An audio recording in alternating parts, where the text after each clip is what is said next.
ಹೇಳಿದನಲ್ಲ, ತಾ ಹೇಳಿದನಲ್ಲವೇ.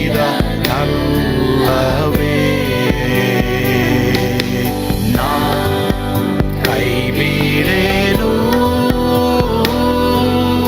ನಾ ಕೈ ಬಿಡೇನು. ಆ ಮಾತು ಹೇಳಿದನಲ್ಲ, ತಾ ಹೇಳಿದನಲ್ಲವೇ.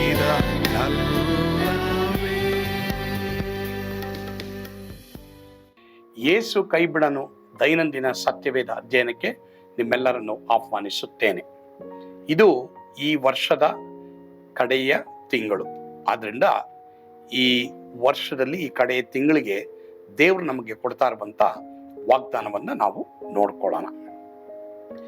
ಈಗೋ ನಿಮಗೆ ಬೊಕ್ಕಸಗಳು ಮತ್ತು ನಿಕ್ಷೇಪಗಳನ್ನ ಕೊಡುವೆನು ಎಂಬುದಾಗಿ ದೇವರು ನಿಮಗೆ ವಾಗ್ದಾನ ಮಾಡ್ತಾ ಇದ್ದಾರೆ. ಅದಕ್ಕೆ ಆಧಾರವಾಗಿ ತೆಗೆದುಕೊಂಡಿರುವಂತ ಸತ್ಯವೇದ ಭಾಗ ಯೆಶಾಯ 45:3 ಮತ್ತು 4ನೇ ವಚನ ಓದ್ಕೊಳ್ಳೋಣ.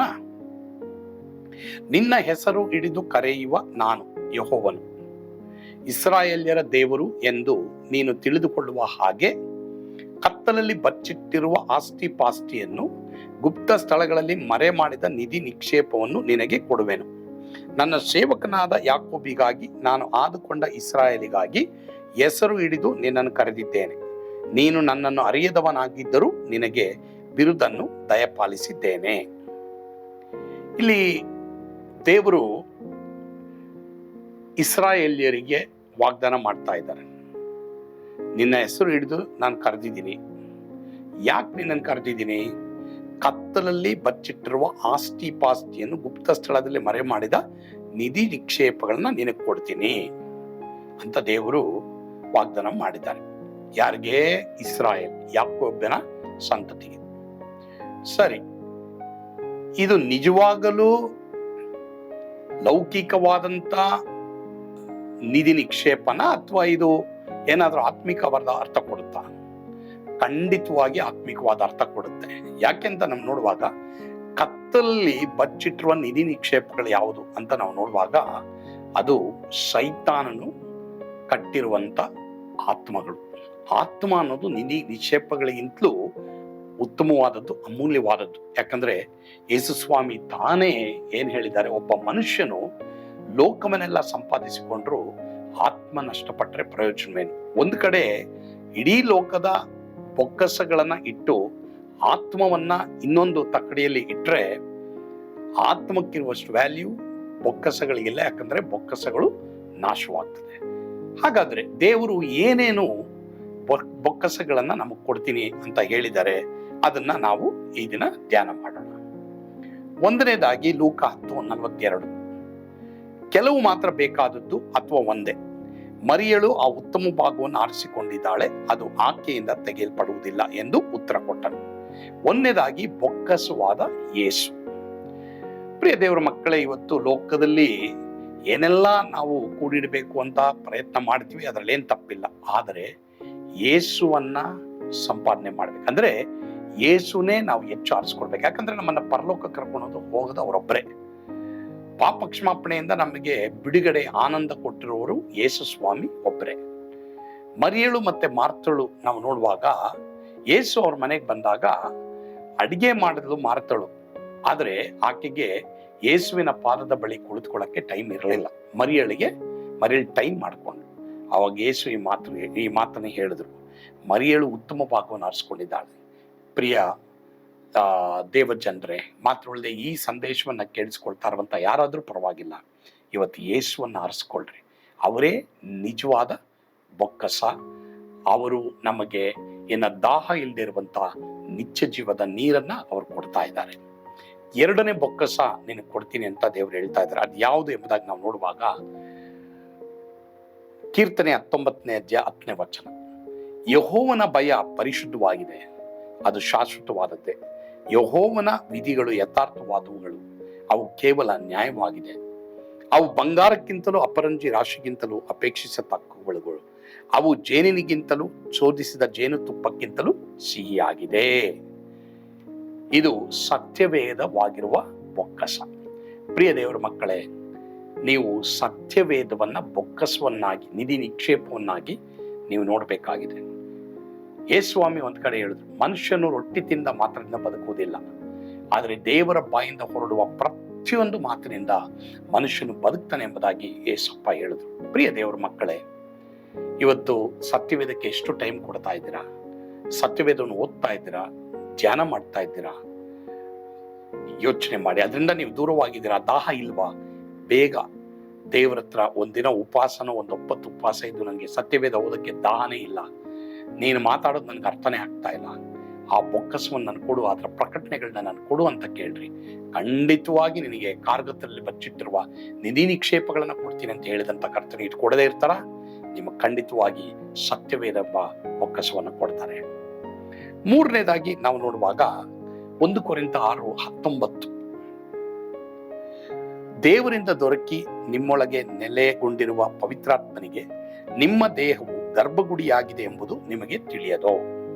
ನೀವು ನಿಮ್ಮ ಸ್ವಂತ ಸೊತ್ತಲ್ಲ, ನೀವು ಕ್ರಯಕ್ಕೆ ಕೊಳ್ಳಲ್ಪಟ್ಟವರು ಆದ ಕಾರಣ ನಿಮ್ಮ ದೇಹದಲ್ಲಿ ದೇವರ ಪ್ರಭಾವವನ್ನು ಪ್ರಕಾಶ ಪಡಿಸಿರಿ.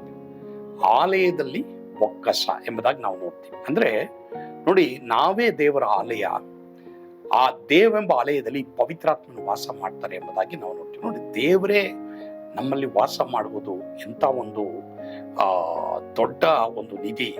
ಇವತ್ತು ಲೋಕದಲ್ಲಿ ಇವತ್ತಿದ್ದು ನಾಳೆ ಹೊಟ್ಟೋಗುವಂತ ಮಣ್ಣಿನಿಂದ ಉಂಟಾದ ಮನುಷ್ಯರು, VIP ಗಳಾಗಿರ್ಬೋದು, ಅವರೊಂದಿಗೆ ಫೋಟೋ ಇಡ್ಸಕ್ಕೆ ಎಷ್ಟೋ ಜನ ತಬಕ್ಕಿಸ್ತಾರೆ, ಅಥವಾ ನ್ಯೂಸ್ಗಳಲ್ಲಿ ವಿಡಿಯೋಗಳಲ್ಲಿ ಹಿಂದೆ ನಿಂತ್ಕೊಂಡು, ನೋಡು ನಾನು ಇಂಥವ್ರ ಹತ್ರ ನಿಂತಿದ್ದೀನಿ ಎಂಬುದಾಗಿ ಹೇಳಿ ಅವರ ಕುಟುಂಬದವರಿಗೆ, ಸ್ನೇಹಿತರಿಗೆ ತೋರಿಸ್ಕೊಳ್ಳಿಕ್ಕೆ ಎಷ್ಟೋ ಜನ ನುಗ್ಗಲಾಗಿ ಹೋಗ್ತಾ ಇರ್ತಾರೆ.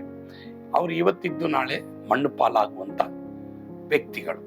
ಆದ್ರೆ ಪರಲೋಕವನ್ನ, ಭೂಲೋಕವನ್ನ ಸೃಷ್ಟಿ ಮಾಡಿ ನಿರಂತರವಾಗಿ ಸಾವೇ ಇಲ್ಲದೆ ಇರುವಂತ ದೇವರು, ಆತನ ಆತ್ಮನು ನಮ್ಮ ದೇಹದಲ್ಲಿ ವಾಸ ಮಾಡುವಂಥದ್ದು ಎಂಥ ಒಂದು ಬೊಕ್ಕಸ ಪ್ರಿಯರೇ. ಇವತ್ತು ಜಾಗ ಕೊಡಿ ಅವರಿಗೆ. ಈಗೋ ಬಾಗಿಲಲ್ಲಿ ನಿಂತುಕೊಂಡು ತಟ್ಟುತ್ತಾ ಇದ್ದೇನೆ.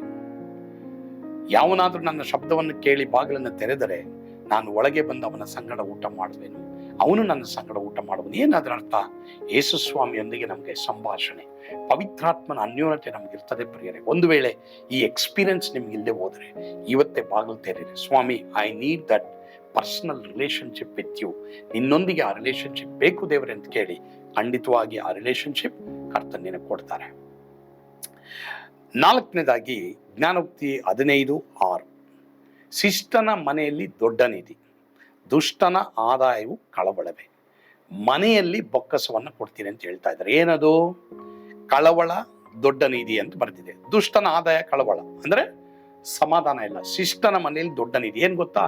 ಅದು ಸಮಾಧಾನ.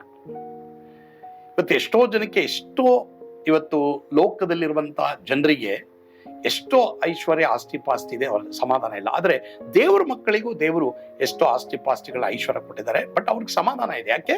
ಅವ್ರು ಸಿಸ್ಟರ್ ಆಗಿದ್ದಾರೆ, ಅವರಲ್ಲಿ ಯೇಸು ಇದ್ದಾರೆ, ಅವ್ರು ದೇವರಿಗೆ ಸಮಯ ಕೊಡ್ತಾರೆ. ಸರಿ, ಹಾಗಾದ್ರೆ ನೀವು ದೇವರಿಗೆ ಸಮಯ ಕೊಡ್ತಾ ಇದ್ದೀರಾ? ನೀವು ಯೇಸುವಿನ ರಕ್ತದ ಮೂಲಕವಾಗಿ ತೊಳೆಯಲ್ಪಟ್ಟು ಪ್ರತಿದಿನ ದೇವರೊಂದಿಗೆ ನಿಮ್ಮ ಅನ್ಯೋನ್ಯತೆ ಉಳ್ಳವರಾಗಿದ್ರೆ ಖಂಡಿತವಾಗಿ ನಿಮ್ಮ ಮನೆಯಲ್ಲಿ ದೊಡ್ಡ ನಿಧಿ ನಿಕ್ಷೇಪ ಇದೆ ಅಂತ ದೇವರ ವಾಕ್ಯ ಹೇಳ್ತದೆ. ಆ ಸಮಾಧಾನದ ನಿಧಿ ಕರ್ತ ನಿಮಗೆ ಕೊಟ್ಟಿದ್ದಾರೆ.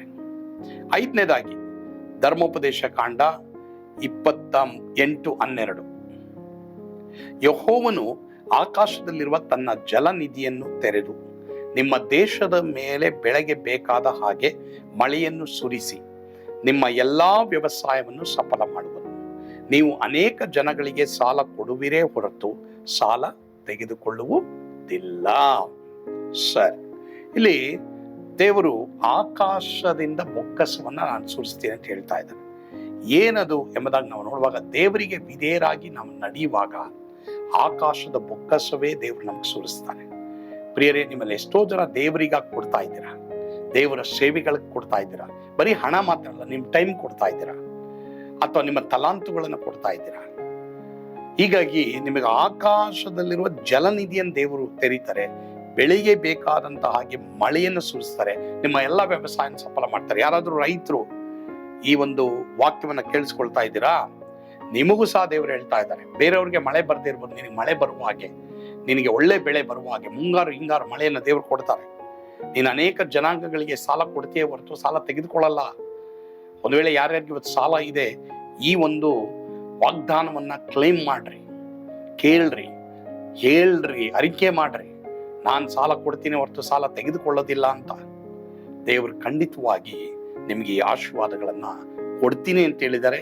ಇದು ಈ ವರ್ಷದ ಕಡೆಯ ತಿಂಗಳು ದೇವರು ನಿಮಗೆ 5 ಬೊಕ್ಕಸಗಳನ್ನ ಕೊಡ್ತೀನಿ ಅಂತ ಹೇಳಿದ್ದಾರೆ. ಒಂದನೇದಾಗಿ ಬೊಕ್ಕಸವಾದ ಯೇಸು, ಎರಡನೇದಾಗಿ ಸತ್ಯವೇದದ ಬೊಕ್ಕಸ, ಮೂರನೇದಾಗಿ ಆಲಯವೆಂಬ ಬೊಕ್ಕಸ, ನಾಲ್ಕನೇದಾಗಿ ಮನೆಯಲ್ಲಿ ಸಮಾಧಾನದ ಬೊಕ್ಕಸ, ಐದನೇದಾಗಿ ಆಕಾಶದಿಂದ ಸುರಿಸಲ್ಪಡುವಂತ ದೇವರ ಆ ಒಂದು ಆಶೀರ್ವಾದದ ಬೊಕ್ಕಸಗಳನ್ನ ದೇವರು ನಿಮಗೆ ನಿಧಿ ನಿಕ್ಷೇಪಗಳನ್ನ ಕೊಟ್ಟಿದ್ದೀನಿ ಅಂತ ಹೇಳ್ತಾರೆ. ಹೀಗಾಗಿ ಪ್ರಿಯ ದೇವರ ಮಕ್ಕಳೇ, ನೀವು ಯಾಕೋಬನ ವಂಶದವರು, ನೀವು ಯೇಸುವಿನ ಮಕ್ಕಳಾಗಿದ್ದೀರಿ. ಹೀಗಾಗಿ ಆತನಲ್ಲಿ ನಡೆಯಿರಿ, ಆತನನ್ನ ಪ್ರೀತಿ ಮಾಡ್ರಿ, ಆತನ ಮೊದಲನೇ ಸ್ಥಾನದಲ್ಲಿಡ್ರಿ. ಈ ವರ್ಷದ ಕಡೆಯಲ್ಲಿ ನೀವು ಈ ಆಶೀರ್ವಾದಗಳನ್ನ ಕಾಣ್ತೀರಾ. ಕರ್ತನು ಈ ವಾಕ್ಯಗಳ ಮೂಲಕ ನಿಮ್ಮನ್ನು ಆಶೀರ್ವದಿಸಲಿ. ಆಮೇಲೆ ಪ್ರಾರ್ಥಿಸೋಣವಾ. ನಮ್ಮನ್ನು ಬಹಳವಾಗಿ ಪ್ರೀತಿ ಮಾಡಿದಂತ ನಮ್ಮ ಸ್ವರ್ಗೀಯ ತಂದೆ ಆದ ದೇವರೇ, ನಿಮ್ಮ ಸ್ತೋತ್ರ.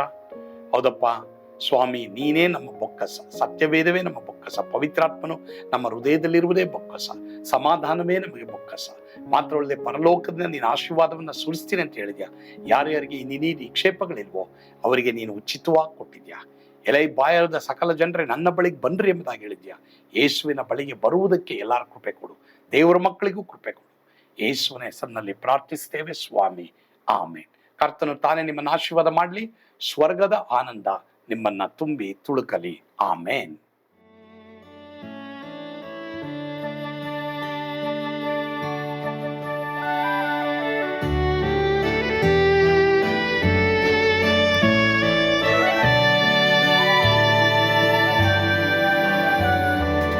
ಓ ಎಂತ ಅದ್ಭುತವಾದ ದಿನ, ನಾನೆಂದಿಗೂ ಮರೆಯೇನು. ಪಾಪಂಧಕಾರದೊಳ್ ಅಲೆದೇನ, ರಕ್ಷಕನ ಕಂಡೇನು. ಕೋಮಲ ಕರುಣೆಯುಳ್ಳ ಯೇಸು ಎನ್ ಕೊರತೆ ನೀಗಿದ.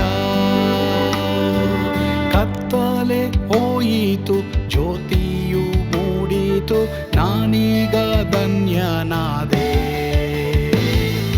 ಸ್ವರ್ಗದ ನಂದ ಎನ್ನಾತ್ಮ ತುಂಬಿತು, ಶಿಲುಬೆನಾಗ ಎನ್ ಸ್ವಸ್ಥ ಕೈದನು. ಎನ್ ಪಾಪ ತೋಳೆದ, ಈರುಳ ದಿನಕ್ಕೆ ತಿರುಗಿದ. ಸ್ವರ್ಗದ ನಂದ ಎನ್ನಾತ್ಮ ತುಂಬಿತು.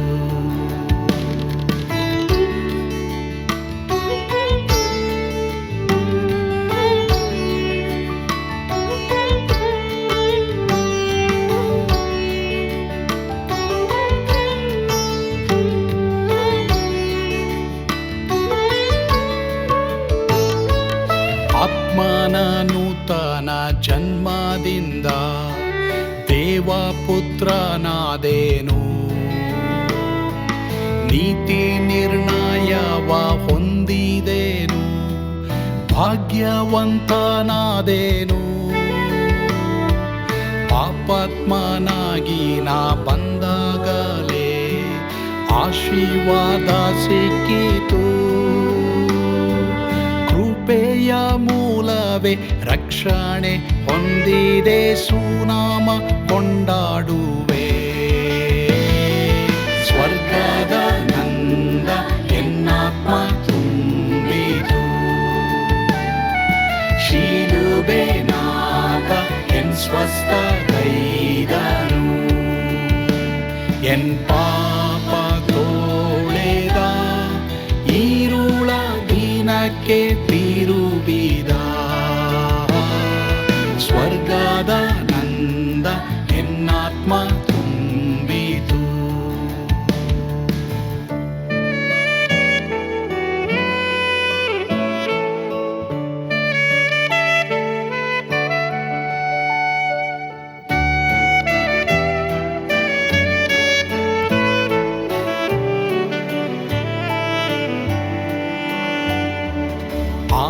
ಅದ್ಭುತ ನಿರೀಕ್ಷೆ ಏನಾಗಿದೆ, ಕಾಲವು ತೀರಲಾಗಿ ಸ್ವರ್ಗದ ಭವ್ಯ ಬಿಡಾರದಲ್ಲಿ ನಿತ್ಯವಾಗಿ ಇರುವೆ. ಶಿಲುಬೆ ನನಗೆ ಆಶ್ರಯವೇ, ನಂಬಿಕೆಗಾಧಾರವೇ. ನಿತ್ಯ ಐಶ್ವರ್ಯವ ದಿವ್ಯಾಶೀರ್ವಾದವ ಕರ್ತ ಇವನೇ ನಗೆ. ಸ್ವರ್ಗದ ನಂದ ಎನ್ನಾತ್ಮ ತುಂಬಿತು,